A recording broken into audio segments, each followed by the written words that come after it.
கொண்ட சொத்து சகம் வேண்டாம், பட்டங்களை வாங்கி தரும் பதவியும் வேண்டாம், மாலைகள் இட வேண்டாம், தங்க மகுடமும் தர வேண்டாம், தமிழ் தாய்நாடு தந்த அன்பு போதுமே. என் ஒரு துளி வியர்வைக்கு ஒரு பவுன் தங்க காசு கொடுத்தது தமிழ் அல்லவா?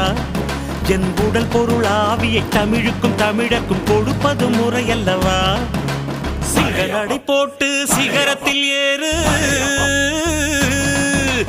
எம்பேரு படையப்பா, இளவட்ட நடையப்பா, என்னோட உள்ளதெல்லாம் இளஞ்சிங்க படையப்பா. நெஞ்சிலாறு படையப்பா, பின்னால் 100 படையப்பா, யுத்தம் கொண்டு வருகையில் 10 வீரல் படையப்பா. படையப்பா படையப்பா படையப்பா பாசமுள்ள மனிதனப்பா, நாம்